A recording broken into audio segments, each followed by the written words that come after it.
Maka Mbak Chandra Mulya Mliwis Putih.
Mbak Diajeng sami-sami. Wah, kenang nggih tambah kangen ya, Truk. Nggih, ngoten niku. Nah.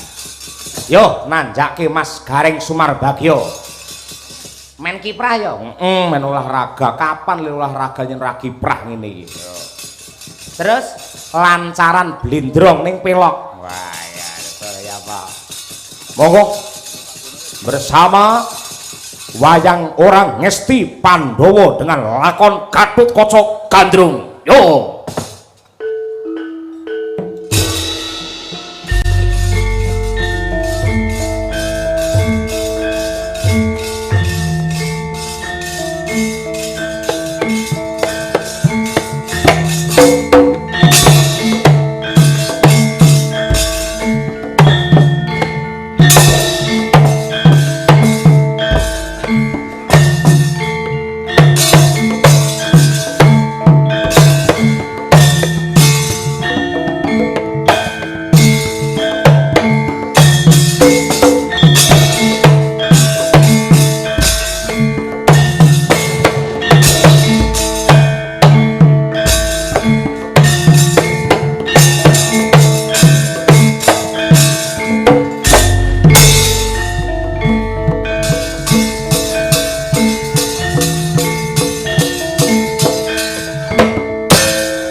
Tepuk tangan untuk Mas Gareng Semarang luar biasa. Wah.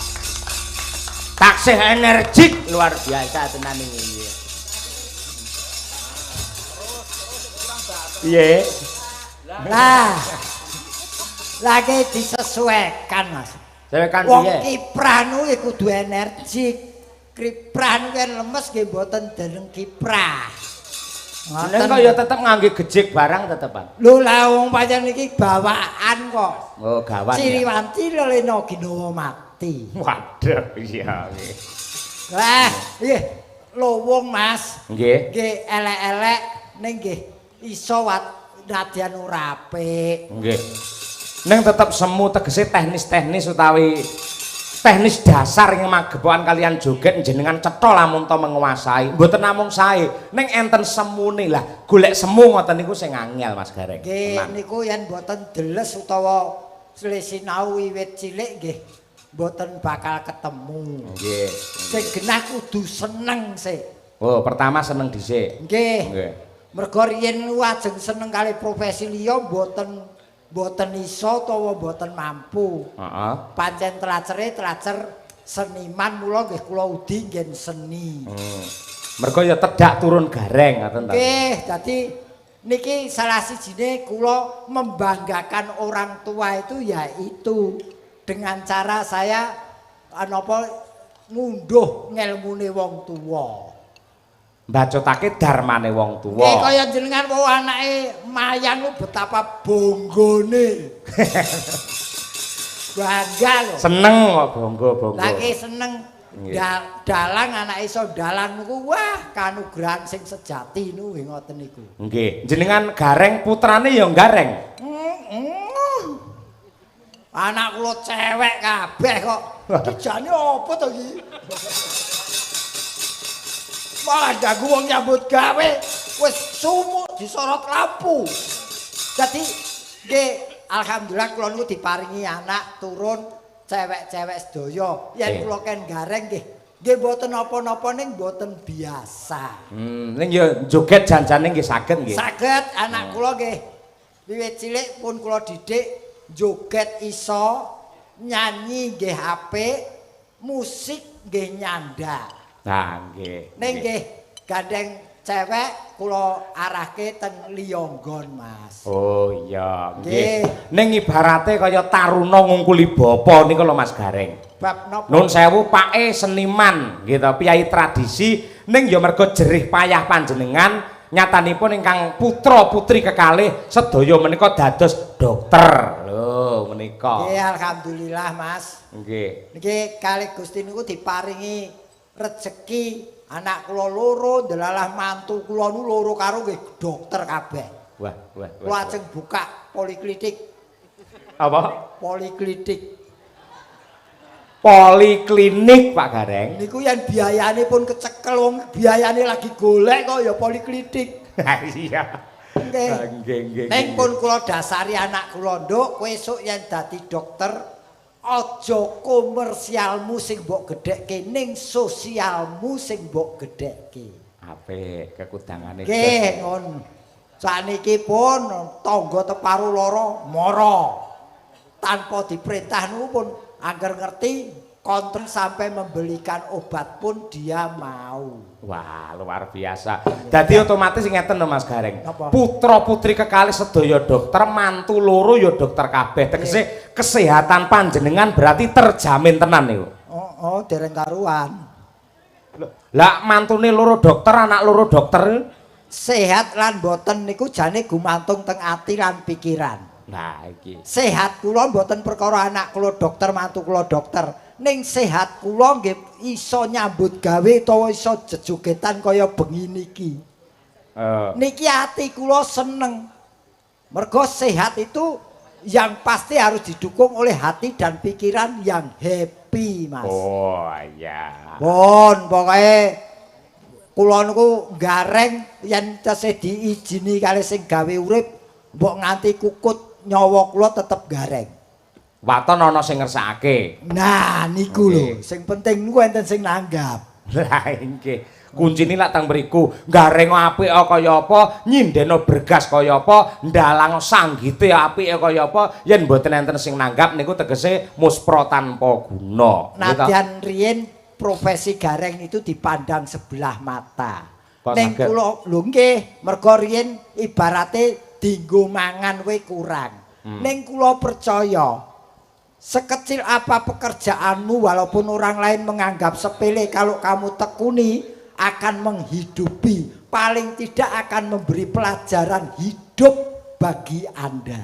Wah, iya nggih. Niki pun kula germli wae nggih. Ngene nggih niku. Pripun? Segala sesuatu harus dibarengi dengan usaha dan doa. Usaha supaya ngrembaka apik dadine, doa niku supaya berkah barokah rezeki sing ditampa. Nggih. Bener, mila sok-sok aja sok ngrembug duit bae. Duit niku yang dijabarkan janjane nggih sae. DUIT. Tegese doa, usaha, iman dan takwa ngoten nika Mas Gareng. Nggih, ning yen lugune orang hidup jangan tergantung pada uang. Terus? Karena dengan uang Anda bisa membeli jam tangan tapi belum tentu bisa membeli kesehatan. Wah. Jam tangan kok kesehatan. Belum tentu bisa membeli waktu. Oh iya. Dengan uang Anda bisa membeli rumah sakit tapi belum tentu bisa membeli kesehatan. Betul. Dengan uang Anda bisa membeli kesenangan tapi belum tentu bisa membeli kebahagiaan. Kesenangan kali kebahagiaan itu benten nggih. Kesenangan itu hanya terletak di mata dan pikiran, tapi kalau kebahagiaan sudah di hati. Wah, nggih. Nggih. Jenengan ngumpul kula ngeten iki ngelmu tuwane tambah. Mare yo sampean iki arang-arang ngejak. Sampeyan aja ngluputne aku to. Kula niku lho padha karo pelayan to, tegese mung nderek manut kalian ingkang kepareng nimbali. Lah niki sing perlu dingerteni para penonton mliginipun ing mapan wonten YouTube sing sosok protes. Bintang tamune mbok kae. Lho sing jenenge seniman iku mung milih ibarate banyu kalian kersanipun ingkang kepareng nanggap. Lah ngono to Mas Gareng. Aku ya ora arep ngoyak rejeki. Mergo rejeki kene tak oyak diseneni bojone. Lho, kok iso? Lho lha kuwi rejeki bojone slamet lho. Malah. Lho niki metune ilmu niki wanci-wanci yang manten iki Mas. Nggih, leres nggih. Kita datang untuk apa? Nah, kita ada berbuat apa dan besok pergi membawa apa. Nggih. Yen cara Jawa kae ya ngene kae. Kowe iki apa iki jenenge urip ki arep ngopo? Nah, yen wis urip kuwi njur kepiye, pungkasane urip menyang endi ngono kae. Ah, ngoten niku. Leres nggih. Harus selalu siap. Karena nun sewu, ora wong kabeh mengko bakal nglakoni bahwa nanti akhir hidup kita itu datangnya ibarat air hujan turun ke bumi. Terus? Dia jatuh tanpa menunggu yang dihujani bawa payung apa tidak. Wah, nggih. Ora kudu mendung dhisik, ngerti tibres ngono. Mula harus siap. Nggih, leres. Lah, niki ngeten. Pak Gareng, niki wonten request utawi pamundhut saking keluarga besar Eyang Harjo Semito lumantar Ibu Sri Nggih. ingkang ngersakaken nenggih sepisan lagu Lintang Asmara angka kalih menika Podang Kuning. Nah, niki mumpung nuwun sewu enten ratune Podang Kuning. Nah, niki Ratune ndi? niki putu jenengan si Umi Hafifah niki. Iki ratu po ampil. Ratu. Oh, tak kira parekan. Niki Ya ratu iki Podang ratu Kuning. ya. Memang biyen yang ya jane wis ana ning sing ngederke populerke ya bocah iki. Nah, iki. Yo mi. Umi Hafifah. Wah, jan. Kancane karo Pak De Gareng rono mumpung petuk. Bocah kok sewengi selfie terus. Kene nduk sayang. Kene. Ah, menik dasare ya isih legan. Kowe ora ndang golek momongan to, Duk? Dereng kula tesih dagangan kok. Dagangan. Lah yen dagangan ya dikeki tarif bandrol. Ya ampun. Lah kok dagangan tembungmu kok Lah dagangan. pripun? Ya isih legan ngono wae. Isih legan. Nah, Ya, jenengmu sapa? Umi? Umi Hafifah, Kong. Kong meneh.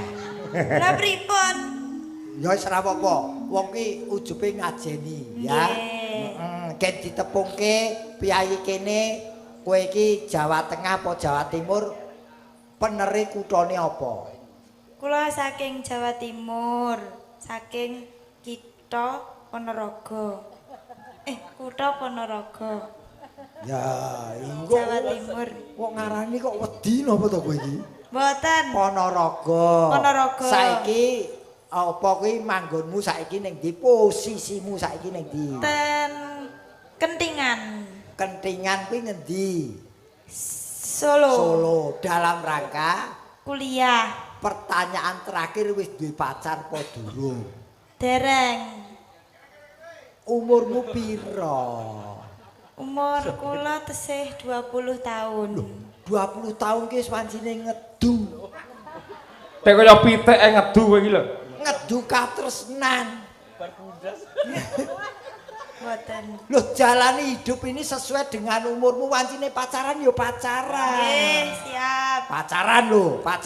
Nggih. Lho, pancen umume iki pancen bocah iki lak pacaran to Pak Digareng.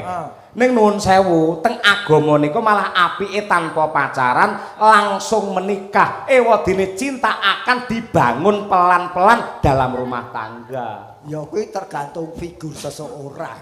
Lah kok iso? Ana sing iso dibangun pelan-pelan. Ning ana sing modele borongan. Wah iya. Heeh. Ning sosok bocah saiki iki ya nuwun sewu yen imane ora kuat, pacarane iki nuwun sewu melebihi batas-batas. Nah, ya sing penting ngati-ati ya, Nduk. Nggih, Kong. Wong kowe iki sik legan aja nganti dipangan codot-codot sing berkeliaran. Nggih. Lah sandingmu kuwi codote ayo. Aku kampret. Kampret. Nembang suaramu pamerno piyayi kene. Nggih. Bawa ya, Nduk. Nggih, Kong. Nah, ya sekono tuh. Kok tuh? Aku ngundang aku kong, aku ngundang kowe ya tuh, putu. Oh, putu. Nggih. Yen Nduk Asmarandana podang kuning diaturake keluarga besar Busri. Ayo. Natian wujud temong peksi. Dian ngatasé ilat kerep melat-melet lho nyuwara kok apik. Angger Melat-melet piye to? Angger selfie iki lho. Iya. Sesuk aku terus HP-ne iku lak didilati bocah. Aku yang gumun cah wedok jaman saiki ya ora mung Umi, Winong Birgita iki padha ae. Winong kuwi saya. Lumrah iki lumrah ngene Winong yen selfie. Lho ngene. Kok ngecek kuwi. Iya. Jebul blet guyu. Wah, enak ora.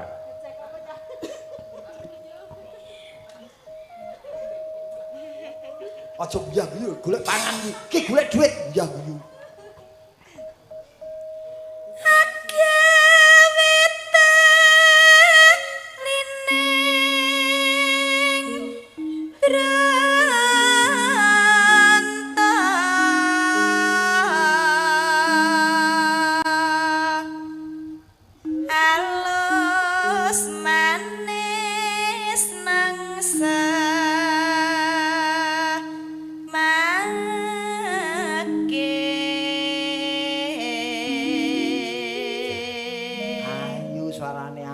Diapusi cah lanang.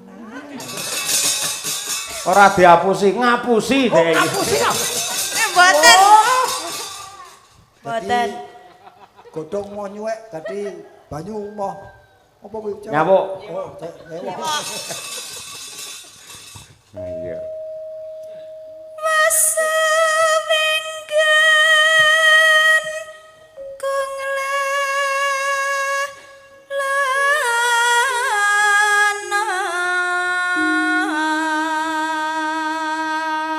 Nonano golek isi podang jenar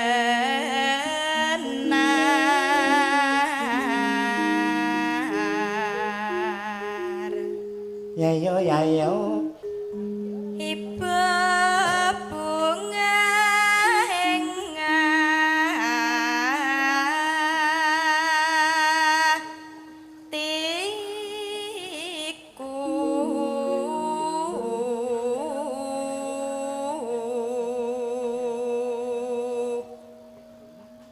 tanding bisa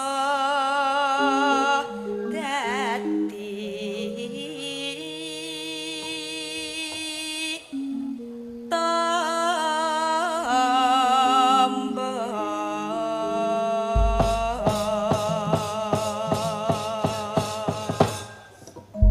tembang Kodang Kuning menika ugi kula aturaken dumateng Bapak Waris Sugiono kanthi dawuh Assalamualaikum Waalaikumsalam wilujeng dalu Pak nderek nyimak wonten Kuntadi Channel salam kagem Mas Taslim bah ngono terus pokoke lek rung tumbuh-tumbuh disalami terus dek iki lah iya sugeng dalu Mas Sahyo saking Ngadilu Pondok Ungu Permai Bekasi nderek monitor nggih Mas Sahyo sak rombongan tansah pinaringan bagas waras sedaya nggih lan ugi dumateng Mas Arif Glumer saka Laladan Medion direwangi ngluruk ngebis tekan kene mudhun ning terminal Tirtonadi Solo ngojek rene ya to heeh esuk bareng bis ae Mas Arif rasa ngojek neh tak ngijoli ndak anakku engko ya nduk Umi Hafifah Kodang Kuning dados wis ora krasa ayo Pak Kareng joget Mas anggoleki sing tak sayang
mundut panggungan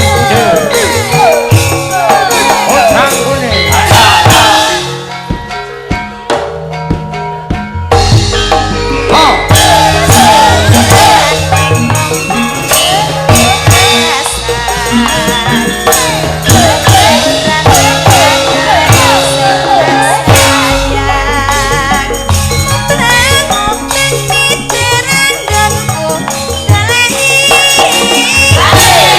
Krasa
terima kasih genduk Umi Hafifah. Matur nuwun ya, Nduk. Nggih.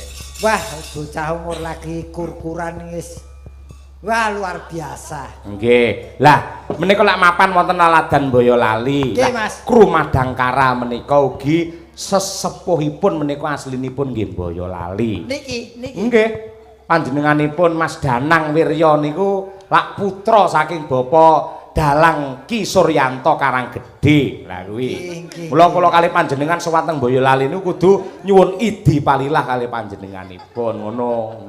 Ger Danang Sutawijaya. Mas Bagus Danang Suryaputra kuwi asmane. Iya, kok kaya Karna Suryaputra. Lho, pancen asmane ngono kuwi Mergo kok. bapake Mas Pak Suryanto. Suryanto. Ngono kuwi. Wah, jan kae yo legend juga beliau. Nggih.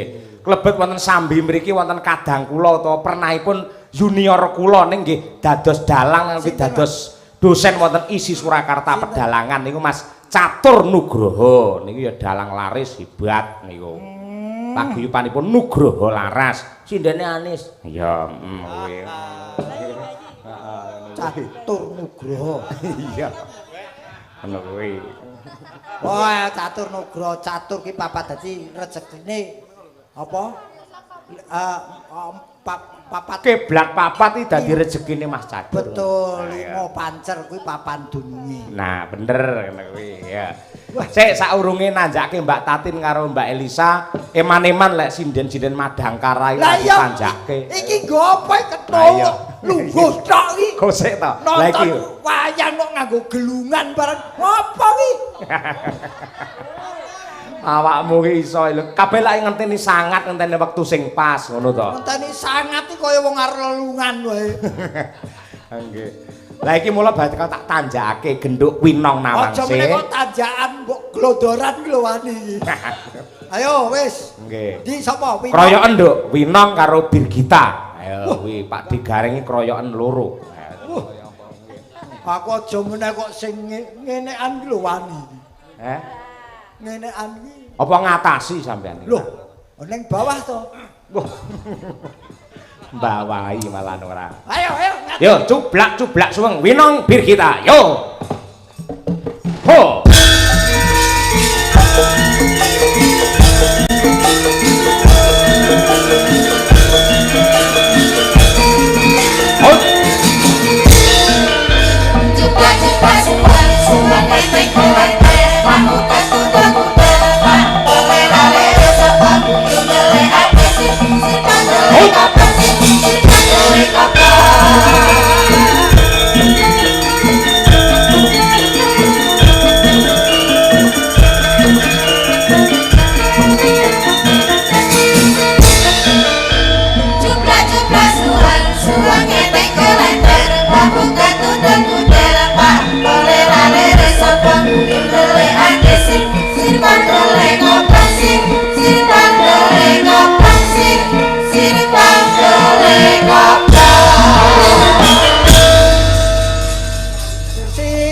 Sir pong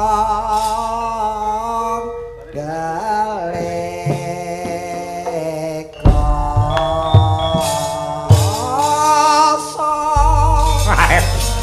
Ngarep suwe dadak ngelik iki. mau arep terus sampah kok.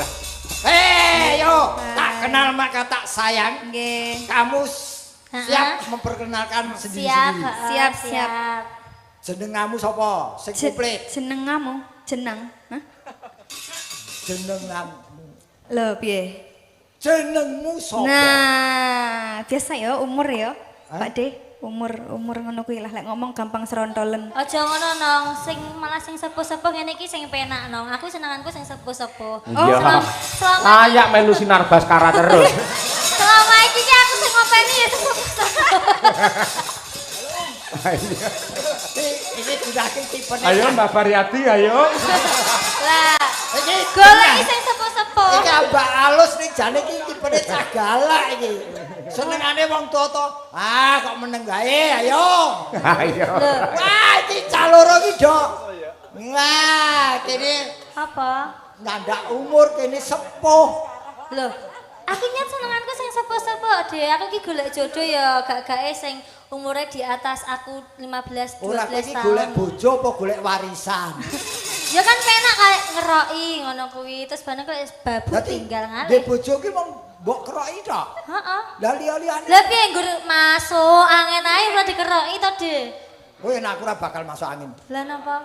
Aku menurut aturan agamaku kudu ono sing templek ora kita sithik. Oh, sing templek. Ah, kono cah musuh cah nom-nom malah stres aku. Wis tak mulih wae aku. Dadane didigowo, kuwi iki gaya-gaya. Kuwi iki Aku kok kan bagian tas gembletak iku diyakin. Aku kemarin biyen kuli panggul. Nah, Winong jenengmu komplit sapa, Nduk? kula jangkepe Nimas Ayu Winong Nawangse. Nimas Ayu Winong Nawangse. Woi, jan bocah saiki ya. Mbiyen iki cah biyen jenenge sederhana Kesi. Bagyo ngoten niku nggih. Oh, bagian dadi pejabat. Nah, kan candi to kowe candi. Kula Tulungagung, Jawa Mbak Timur ki Ponorogo, Jawa Timur. Nggih. Jawa Timur banyak menelurkan presiden-presiden yang luar biasa. Alhamdulillah. Awakmu kondi, jenengmu sapa sih jenengmu? Nggih, nderek pitepangan Bapak Ibu, kula Birgita Ayu. Birgita Ayu, heeh. Mau Elisa kursus iki. Orkarus Iki apa Winong. Iki Birgita. Birgita. Birgita iki malah fotokopine Mbak Elisa. Lah, kita itu sering Wajahe dikira pawakane kembar. le centil bareng lak mirip. Biyen tak kira kowe karo Elisa Kakang Adi terus mboke Kesi. Loh, Ora, iya lah mungkin luwih senior kok. Kula wingi lho Pak, wau dalu niku lho Pak. Ndek ingenane Ding Pak. Kula kan nderek ke Pak Sun Gondrong. Mbak Elisa minta foto. Ya alah ki apa ya apa aja aku terlalu. Kowe ya kere. gelem. Ya gelem Pak. Maaf Bu, bukan Mbak Elisa kaya. Oh nek kowe dijak foto ki ya gelem. Ya gelem, Diundang toh. Elisa ki ya gelem, jak foto gelem. Ya kan aku wis ngomong saya bukan Elisa. Ning lak wis foto. Lho, ora ya aku sadurunge wis terus ngomongi. Ning Kuwi ya kuwi asline sing ngejak foto gelo tapi masakane Mbak Biro. Apa omong. ngene lho waito puyengan. Aduh. Iki minat jinggone awakmu. Damar mulan kok minat. Dayun. Kono nembang apa ki? Nggih. Anu, Nduk cah loro. Ha ning sampean bocah Jawa Timur ngaturke karyane Piai Jawa Timur. Ayo. Karyane Sing sapa? disebut karo Mbak Birgita ki mau Kisun Gondrong. Nah, salah satu karyanya adalah Lawi Memanik. Nah, nggih. Gandeng ki karya Piai Tulungagung identik dengan jaranan, gitu Mas Gareng. Wah, ya. Engko sak rambahan dindang duke kedua jaranke. Halo Ciko, anu. Kendaraane di kendaraane CB. Apa? Jare jaranan. Jarane kowe iki lho, Reng. Apa iya sing numpaki cah ayu-ayu kok. Carane Heh. Wong, cepake sik lek ngono lho. Monggo buka saking kendang iki Mas Pak. Yo, Memanik. Dados.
Luar biasa kita loro ya kan.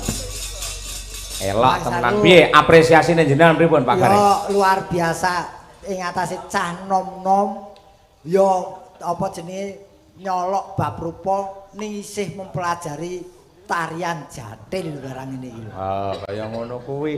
Pancen tuntutane jaman iki sing jenenge waranggana iki ora mung nyindeni gending tok saiki. Betul, Kudu nembang era sekarang ya bisa, mbeksa sesuai karo apa jenenge lagune ya kudu bisa kaya ngono Betul, kuwi. dadi all round cara tembunge saiki. Malah sing buku sing nate ditulis karo Mbak Elisa kuwi multi talenta, sinden ya kudu bisa berkomunikasi, bahkan iso mbanyol kaya ngono kuwi. Dadi tingkatane wis beda karo jaman biyen. Ah, betul. Tontonane iki wis erane wis era berbeda. Betul. Mbak Lisa karo Mbak Tatin ya Mbak bareng. Apa iki? Caloro iki ketemu lungguh tok iki. Ayo. None tak tanduk terang. Ayo. Yo Mas Danang, yuk. Hoi. Ayo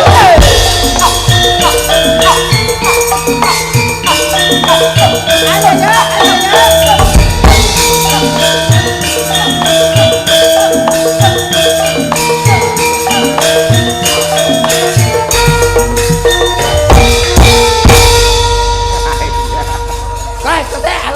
Bahas kae.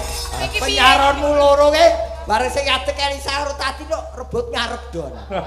Ora latah doan kowe tembang apa-apa arep dibukani suku-suku bathok kuwi doan. Ayo kuwi. Wah. Ki terutama ki Raja Singa ki. Iki Raja Mala iki. Nggih. Meneng apa? Wah. Urut tuwa le. Wah, urut tuwa. Ya pancen tuwa iki gampang kesel kudu diurut tok. Wah, ra enak kuwi, ra enak kuwi. Jare urut tuwa. Oh, ora iki lho, saya ngadeg. Ayo. Pun ngadeg. Ayo Tin, rono Tin. Ayo ngopo? Ah, iki ketok. Kowe iki ketok iki perwakilan delegasi dari Ngayogyakarta adine. Nah, betul. Terus Ya ketokno Ngayogyamu iki kepiye? ketokno. Ketokno sa. Ketokno ya apa? Ketokno map samu iki ketokno. Ora iki. Apa ta ki? Ning anu Pak Gareng aku nyawang bocah loro ki pancen bocah iki luar biasa. Aku ngarani bocah mergo umure sak ngisorku ado. Heeh. Tegese kaya Mbak Elisa duwe spesial dhewe kecerdasan yang sangat luar biasa. Betul. Joget ya isem guyune tansah lumintu. Mbak Tatin ya ngono kuwi. Spesial. Heeh. Ngapa Nadyan to spesial ayo. Ayo. ora nadyan to piyayine lak lemu kaya dream to asine ya ora. Rasah meni kaya dream. Oh, aku rong rampung lek Iki tapi ki kebangetan kaya dream iki berarti lu. Mbak meni lemu tok wae ya apik lho dadak meni lemu kaya dream. Kok sik tarung rampung nadyan to lemu. Ning parandene jenengan iki solah bawane iki luwes kewes milangoni. Lha ngono kuwi. Lho sampean ditresnani karo Bu Sri, didadekne bintang tamune ndi-ndi, lek ora piyayine gemesne mokal. Ora milangoni apa milangkori? Milangkori. Dadi jajan. Bunder. Jasa desa malah milangkori. Loh, semuanya tuh pasti punya kelebihan dan kekurangan. Heeh. Nggih. Nah, ngono. Mboten sah. Apa jenenge rasa grogi, rasa isen kaya Mbak Brigita ya duwe apa? Keluwihan dhewe. Mbak Minong ya iya, Mbak Umi ya iya. Kowe lah yo keluwian tok gajimu wis semene. Tapi arep sate gaji? Mau aku seneng aku kaya kok. Nggih. Ya kaya ro gaji iki apa bedane? Beda. Bedane apa? Aja maido. Apa maratu aku ki bakul Pak kaya rok kowe lho. Nek gaji sing endi? Gaji ki wis ora yo kowe kapes-kapes kae gaji yen koyor ki ana kenyal-kenyal. Ya berarti aku sing koyor. Lah iya. Alot. Oh, kok alat no? Lebih alot koyor kan dari gaji. Tapi Yo, enak koyor. Enak koyor, Oh, kenyal-kenyal enak. piye lho. Ketoke cemokot. Ya aku cokoten saiki. Hah? Cokoten aku. Ora aku tak mut wae. Wis tuwek kok nyokot ra dhewe. Lah Mbak Tatin dadene koyor malah seneng. Moko koyor ki nun sewu. Lek dipangan kakean kuwi dadi penyakit kolesterol. Wih. Ya mulai lagi aja kabeh kuwi nek jenenge kelebihan itu enggak baik. Makanya yang sedang-sedang saja. Lek sedang-sedang saja kenapa kok tubuhmu Kenapa? besar? Kok Loh, ini tidak kan- sedang-sedang saja? Loh, ini belum besar. Lah, Ini terus? ini masih sedang. Lah buktine anggere linggo makret ngono tak kon lurus sampean mesti ngarep dhewe mesti. Oh apa ya? Heeh. Ya Ora sesuk. iki. Iki Urung gede ta? Urung. Aku biyen tau gede ta luwih iki ta? ya kae pasti Wikromo ya. Malah dadi buta. Gede cilik kuwi kan ya ana sing do remene enten kan sing wong seneng ki ana sing seneng delok gede, ana Nggih. sing delok sing seneng cilik. Lah kuwi kan wong ki gede cilik ki relatif senenge dhewe-dhewe. Dan aku ngarani Tatin ki cilik. Kok iso? Soalnya bojoku luwih gede. Lah Lah iki iya. kene Pak De ki malah seneng sing luwih gede. Dadi iki kan wong ki relatif ya Pak De ya. Nah, iya. Ana sing seneng sing gede, ana sing cilik, ana sing sedengan. Ayo aku mari mbok gede kok ngopo wis ngerti carane. Carane piye? Sebari gula sing dirubung semut lah kuwi. Sing direbeng semut kono kuwi. Malah. Lagi manis. Iki lho pamundhute Bu Sri Cek. ngersakake ya kuwi Lintang Asmara. Betul. Gitu. Jenengan kekalih tetep nembang, lek Pade Garing dadi sing kakung dueti kan ya mestine ora wangun. Ora wangun. Terus sapa? Sing wangun sapa? Sampe lek ora apal to? Ora apal. Lah ora apal. Mas Taslim. Nah, coba kaya apa? Ini yang banyak penggemarnya. Penggemarnya Banyak, banyak. Taslim meneh. Mon aku. Jangan iri Rengki. Nang ngendi-ngendi kok ane Mas Taslim, nang ngendi-ngendi kok Rombongan ngendi wae. Taslim itu. Piyayi kuwi mau sepedaan motor tekan kene lho mengko udan. Lah, napa nggih? Nggih, terus piyayi disiplin, piyayine siji helme loro mau ora. Mlebu omah kowe ora copot helm kok. Ha iya. Helme Nggih. loro apa? Mas Taslim ayo Mas ngancani iki ben dijiru Ayo, karo Mbak Mas Elisa karo. Taslim. Mbak Tatin ngene. Kowe kabejan kanggomu.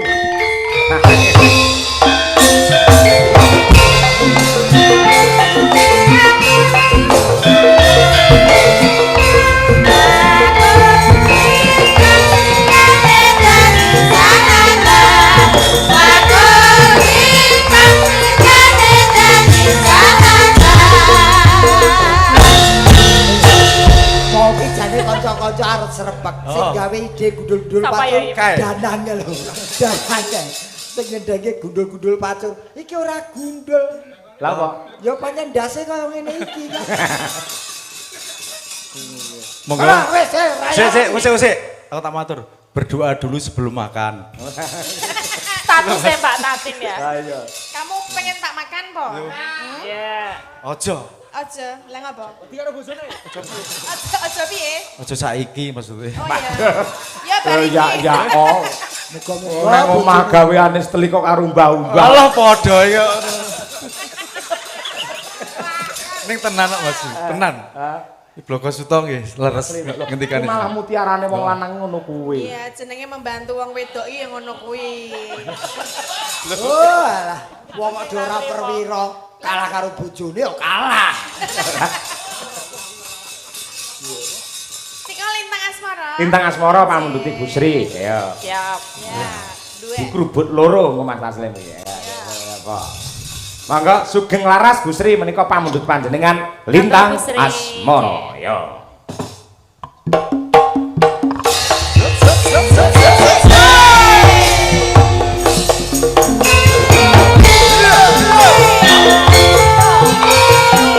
Elisa on harus alaso. Ayo Tatin. Berdoa dulu sebelum makan. Oh.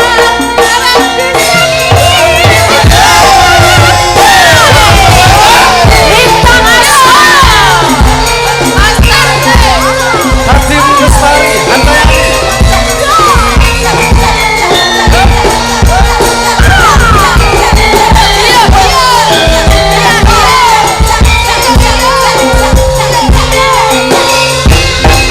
Hei.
biasa, luar biasa.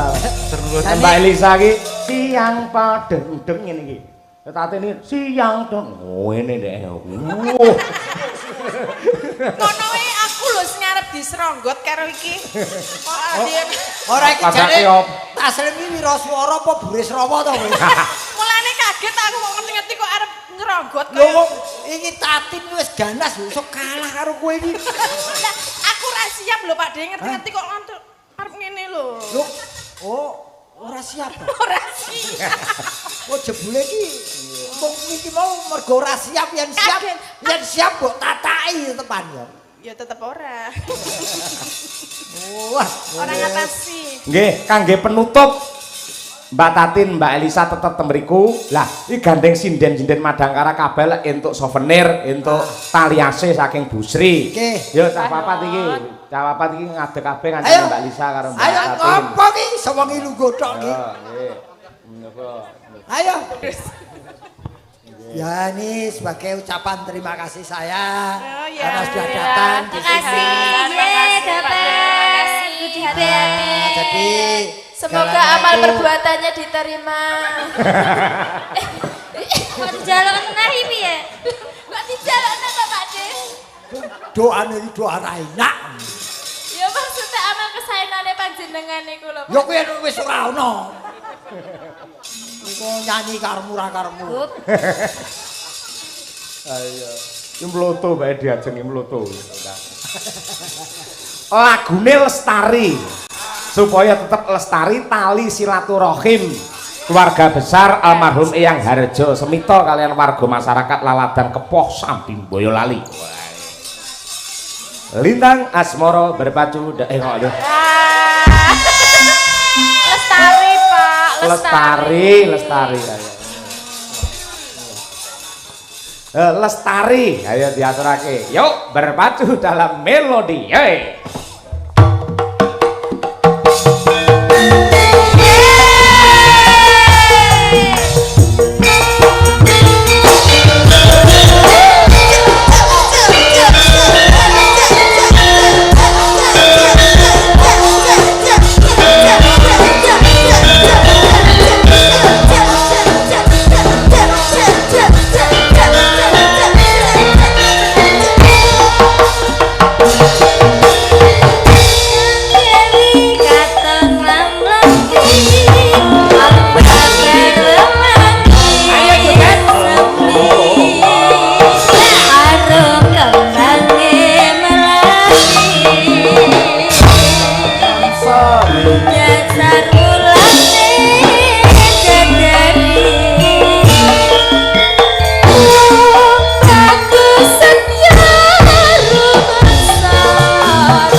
Lambi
hebat.